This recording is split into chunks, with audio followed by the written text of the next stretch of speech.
25শে June Akashvani কলকাতার প্রথিতযশা সংবাদ পাঠক তথা কিংবদন্তি বাচিক শিল্পী প্রয়াত পদ্মশ্রী দেবদুলাল বন্দ্যোপাধ্যায়ের জন্মদিন।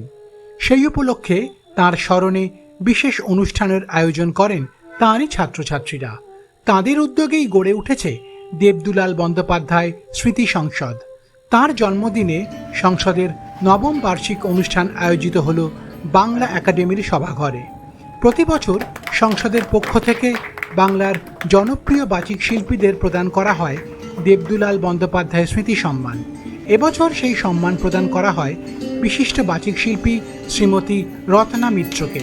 তাঁর হাতে এই সম্মান তুলে দেন সংসদের সভাপতি শ্রী ভবেশ দাস। যে কবিতার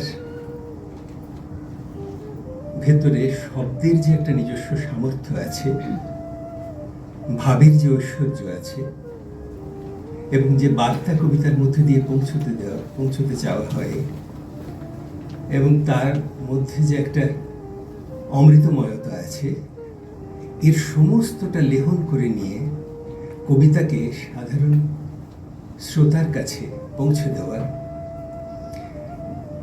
এইটা আমাকে বরাবর মুগ্ধ করে এসেছেন এই ব্যাপারে রত্না মিত্র। সেটুকু তোর অনেক আছে, যেটুকু তোর আছে খাঁটি, তার চেয়ে লোভ করিস যদি, সকলই তোর হবে মাটি।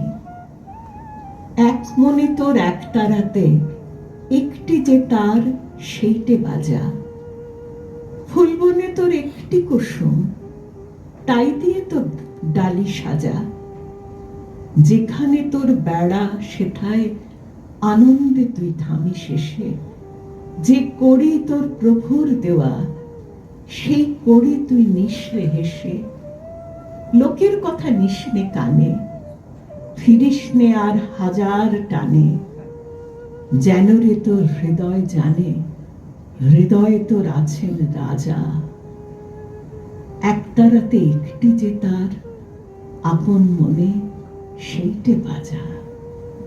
এরপর কবি সুকান্ত জন্মশতবর্ষ উপলক্ষে তার জীবন, কবিতা, গল্প ও চিঠিপত্রের অংশ প্রভৃতি অবলম্বনে পরিবেশিত হয় আমি এক দুর্ভিক্ষের কবি, যেটির সংকলন, ভাষ্য রচনা ও উপস্থাপনায় ছিলেন শ্রী তরুণ পাল। অংশগ্রহণ করেন অলোক বন্দ্যোপাধ্যায়, সাগর চট্টোপাধ্যায়, দেবাশিস দে, দেবরাজ বন্দ্যোপাধ্যায়, লিপি চক্রবর্তী, রুমা রায়চৌধুরী ও লোপামুদ্রা বন্দ্যোপাধ্যায়। এই মনোজ্ঞ অনুষ্ঠানের পরে ছিল একক আবৃত্তির অনুষ্ঠান। অংশ নিয়েছিলেন মানবেন্দ্র পাখিরা, সিদ্ধার্থ মুখোপাধ্যায়, মেঘলা রায়, তনিমা দত্ত, ছন্দা বন্দ্যোপাধ্যায়, লিপিকা দাস ভৌমিক ও ঝুমা গুহ। সমগ্র অনুষ্ঠানের আবহ সঙ্গীত পরিচালনা করেন শ্রী আশিস ঘোষ। নিম্বুপানি বাংলার বিশেষ রিপোর্ট।